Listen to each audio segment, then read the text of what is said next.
जो भजे हरि को सदा, वो ही परम पद पाएगा। जो परमेष्टि को भजे सदा, वो ही परम पद पाएगा। नमन शरण से समर्पण से, नमन शरण से समर्पण से, जो सदा भाएगा, वो ही परम पद पाएगा। जो भजे हरि को, जो भजे परमेष्टि को सदा, वो ही परम पद पाएगा। परम पद पाने का इतना सीधा सादा आसान उपाय है। चलो आगे बढ़ते हैं इसमें। जेस जेस थड़े नहीं, ज्યાં ઘંટડીઓ રણ ઝડે, જ્યાં રંગ રૂડા ફરફરે, ઊંચાઈ ના જે અવનવા પરમોચ્ચ શિખરે સર કરે, આ ઇન્દ્ર ધ્વજ લઈ જાય છે જાણે ઉપર ઈશ્વર ધરે, અરિહંત અતિશય વંત તુજને ભાવે કરું હું वंदना। जो भी तीर्थंकर परमात्मा होते हैं, समोशरण होता है, वहां पर कल हमने बात किया था ना, वो स्तंभ, कीर्ति स्तंभ, उसके ऊपर वो इतना ऊंचा होता है, इतना ऊंचा होता है कि सबको बताता है कि भाई यहाँ पर एक महान हस्ती आई हुई है, और ऊपर से घंटड़ी बजती है। हमारे शिखर के ऊपर घंटड़ी होती, मालूम है कि नहीं आपको? हाँ, हवा का झोंका आता है तो घंटी बजती है। अभी वो घंटी हो तो दिखती नहीं है, हमारे शिखरों पर नहीं दिखती है। बुद्ध के मोनेस्ट्री पर आपको आज भी दिखेगी, चर्च के ऊपर आज भी दिखेगी। तो जहाँ भी धर्म स्थान होता है उसके ऊपर ये घंटड़ी होना जरूरी है, लोगों का आकर्षण करे कि भाई यहाँ पर कोई धर्म स्थान है। जिसको दर्शन कर रहा है तो उसको ढूंढना ना पड़े, वो घंटड़ी की आवाज से समझ में आ जाता है कि यहाँ कोई धर्म स्थान है। तो पहले के जमाने में ऐसा होता था। જ્યાં ઘંટડીઓ રણ ઝડે, જ્યાં રંગ રૂડા ફરફરે, ऊंचाई ना जेन अवनवा परमोच्च शिखरे सर करे। और ऐसे धर्म स्थान में जाकर अहो भाव इतना ऊपर ऊंचाई को छूता है, हाँ, साक्षात परमात्मा का रूबरू हो जाता है। आ इंद्र ध्वज लई जाए छे जाने ऊपर ईश्वर तणे। वहां पर अंदर एक बार प्रवेश कर लो उस धर्म स्थान में, और ये ध्वज जो है, हमारे ध्वज जो होता है, वो ध्वज ऐसे लहराता है कि जैसे अपने को ईश्वर के घर ले जाए। ईश्वर के घर यानी मुक्ति, ऐसा। इसलिए हमारे आचार्य भगवंतों ने बताया कि जहाँ भी आप ट्रैवलिंग कर रहे हो, कहाँ से भी गुजरो, कोई भी धर्म स्थानक हो, नमो जिनाणम। और हम लोग ने क्या कर लिया, वही पकड़ लिया कि खाली शिखर को ध्वज को बोलना है। अरे भैया, सबको बोलना है, शिखर ध्वज को खास बोलना है। जब भी आप पसार हो तो आपको याद करना है, स्मरण करना है कि धन्य हो, दर्शन हो गए। और ये भी ध्यान रखना, जब अगर आप ये करते हो, आप ये आदत डालते हो, तो जिस काम के लिए जा रहे हो आपका काम सफल हो गया, समझ लो। जिस मार्ग में आपको ऐसे दर्शन हो गए, मेरे को गुरु जी ने ऐसा बता दिया था एक बार, दो चीज बताई थी कि જ્યારે પણ પસાર થાય ને, શિખર અને ધ્વજ દેખાય ને, ગમે એ મંદિરનો હોય, उनकी विशालता देखो। उन्होंने बोला खाली जैन मंदिर नहीं, कोई भी मंदिर हो, नमो जिनाणम, नमो जिनाणम। अपने भगवान को नमस्कार कर दो भैया, और तू जो काम के लिए जा रहा है समझ ले तेरा पक्का हो गया, थाप लग गई। छाप तिलक साप छिलक सब छीनी रे मुझे, नैना लगाए के छाप तिलक मोहे सीनी रे मुझे, नैना लगाए के, नैना लगाए के, नैना लगाए के, नैना लगाए के, नैना लगाए के छाप तिलक मोहे छीनी रे मुझे, नैना लगाए के। आ कोना माटे बोले છે ખબર છે? આપણા પરમાત્મા માટે।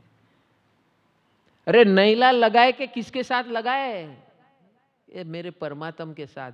तो रास्ते पे जाते जाते भी दर्शन हो गए तो छाप लगा दे तेरी भाई, नमो जिनाणम की छाप लगा दे। मौका ढूंढ तू किस कहां में नमो जिनाणम करते करते जाऊं, जो भी काम करने लिए जा तेरा सफल होगा। तेरी सफल होगी आराधना, काहे को रोए, काहे को रोए, सफल होगी तेरी आराधना, काहे को रोए। रोना नहीं है भाई, जहां छाप लगाते जा। हाँ?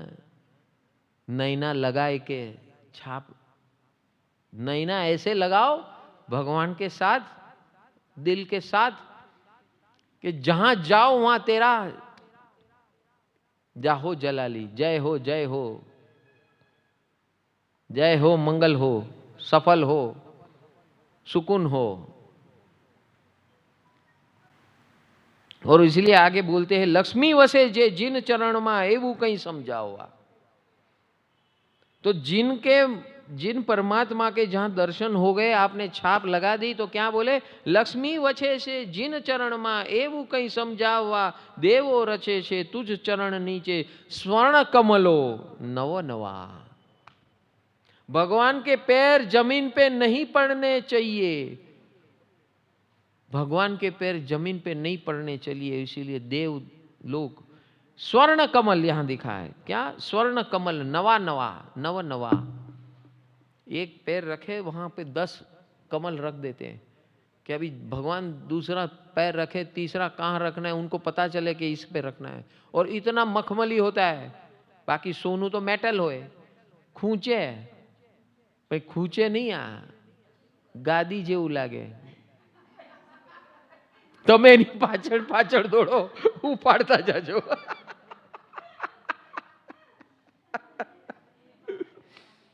આ દેવ રચિત હોય, અદ્રશ્ય થઈ જાય, ભગવાન આગળ જાય એટલે અદ્રશ્ય થઈ જાય।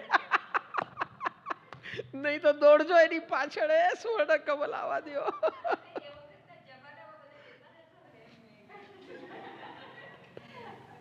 અદ્રશ્ય થઈ, દેવ રચિત છે ને, અદ્રશ્ય થઈ જાય। તુજ પુણ્ય કેરા ચમત્કારો ખરેખર આગવા। એટલે તો કીધું આ દેવ રચિત છે। આ બધા જે આલંબનો, આ જે અતિશયો છે એ દેવોની ભક્તિ છે। પહેલા જ કહી દીધું ને, 19 એવા અતિશય છે જે દેવોની ભક્તિ છે। એટલે એ જેવા ભગવાન આગળ વધે એટલે બધું ગાયબ। ભગવાન હોય ત્યાં સુધી જ આવું બધું હોય। તમે કહો કે આ ભગવાને કેટલા ડગલા કર્યા, હા, એક ગામથી બીજા જ ગામ જાય તો ડગલા કેટલા થાય? એમાં આપણે તો કમળ ગણી લઈએ। મીનાબેન કે આ ધંધો હારો, ભાગો જલ્દી સિમંદર સ્વામીની પાછળ। દેવ લોકો કમળ મૂકતા જાય ને આપણે ઘર ભેગા કરતા જઈએ।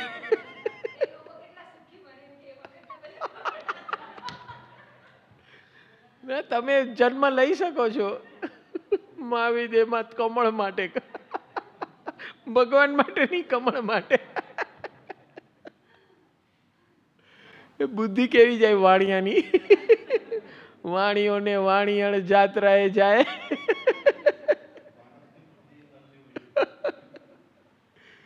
ભેગું ભેગું કરતા જાય।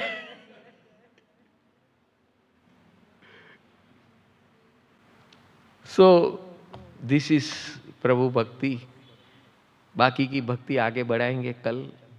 अब हम श्वेत प्रकाश की प्रक्रिया करेंगे। आनंद आया ना प्रभु की? ये मात्र इसके बाद तो अभी आगे आगे आगे देखो होता है क्या। 20 स्थानक आएंगे। अरिहंत बनने के फॉर्मूलाज है ये 20 स्थानक।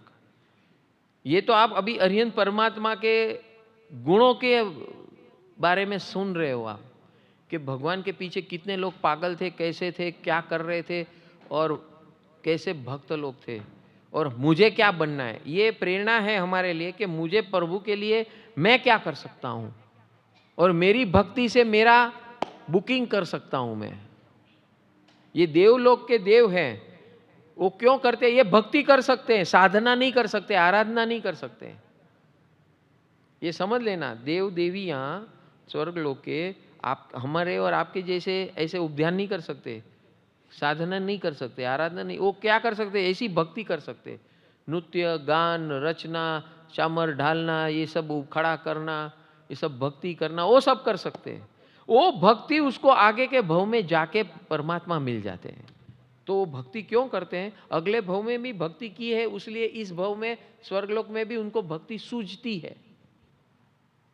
नहीं तो कई देवलोग, हजारों लाखों करोड़ों देवलोग मजा मार रहे हैं, है ना।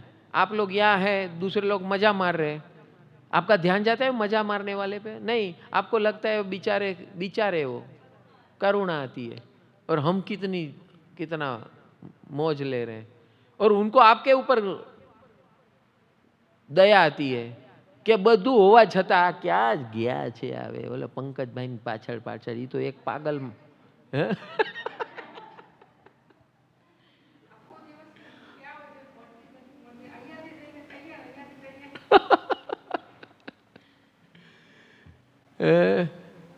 પછી પટકાશે ને ત્યારે બધું કહેશે કે આ તું કરે છે એ જ બધું બરાબર છે, તે કર્યું એ જ બરાબર છે, તે બધું કરી લીધું, અમે રહી ગયા, અમે ભોગવટામાં રહી ગયા। अभी भोगवटा की बात आई तो मैं भविष्य बता देता हूं आप सबका, जो भगवान ने बताया है, मेरा नहीं है, भगवान ने बताया, मैं आपको ट्रांसफर कर देता हूं। बहुत बार बताया है, ये उत्तराखंड में आया है, वो आपको बताता हूं कि जो भोग अपने पास सुख संपत्ति, धन संपत्ति वगैरह सब कुछ है, सुख सुविधा के साधन है, और उसके अंदर रचे पचे है, आज इधर घूमना है, आज उधर खाना है, आज उधर पीना है, आज इधर पार्टी करना है, आज उधर ये करना है, वो करना है, बस वो करते ही जाते करते ही जाते करते ही जाते करते ही जाते। पुण्य है, एंड तक है, मरण भी अच्छा होता है, लेकिन वो जाते कहाँ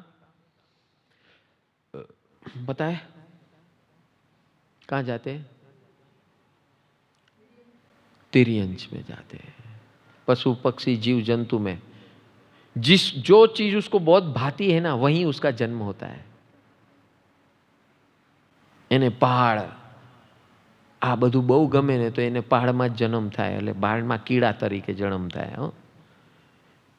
દેવલોકમાં પણ શું છે, આમ જગારા મારતા બધા હીરા રત્ન માણેક હોય, તો ઘણા દેવોને એમ થાય કે હવે બસ આ છોડવાનું, બસ આ છોડવાનું, આટલું બધું જગારો મગારો, એને આસક્તિ થઈ જાય આ બધા રત્નો સાથે।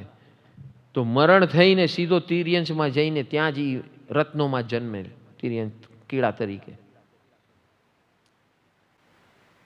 अब समझ में आ रहा है? मौत सो के जितने साधन है और आप उसके अंदर खो गए ऐसो आराम में।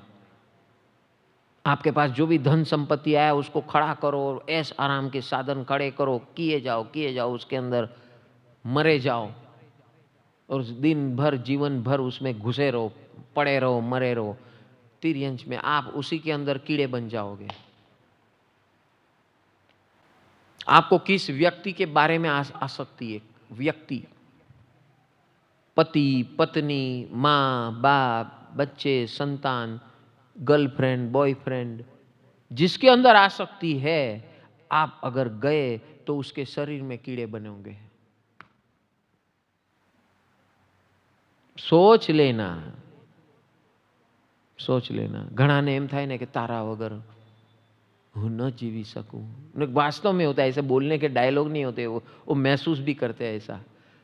और इसी भाव में अगर गुजर गए ना तो उसके शरीर में कीड़ा हो जाएगा वो। ये क्यों बता रहा हूं मालूम है?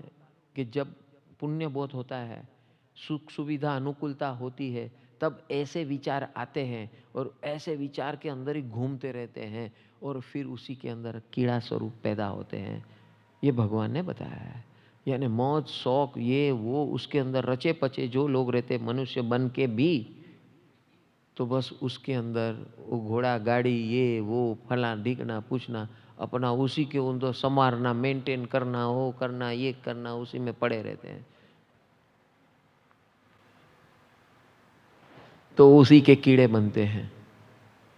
ये भविष्य नंबर 1 कि जो मौज शौक ऐश वस्तु व्यक्ति परिस्थिति के अंदर उसके मुलाजिम बन जाते हैं, दास बन जाते हैं, आसक्त बन जाते हैं, पागल बन जाते हैं, डूबे बन जाते हैं, नशा चढ़ जाता है, उसी के अंदर पैदा होते हैं।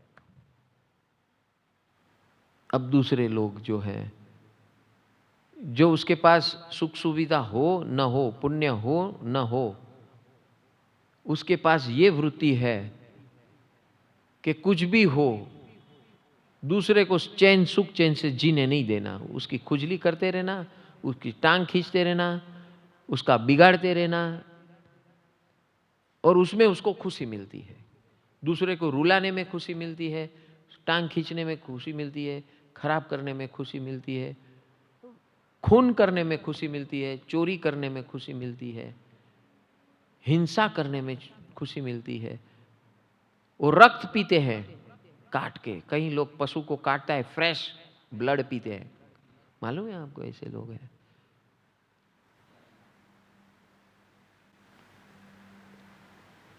और बड़े उसका सेलिब्रेशन मनाते हैं। ये कहां जाते हैं? नरक में जाते हैं। ये क्यों बता रहा हूं? क्योंकि आज का ऐसा भव्य दिन है, ये समझ लेना जरूरी है कि मेरा भविष्य क्या है। आप क्या कर रहे हो आपको खुद को मालूम है।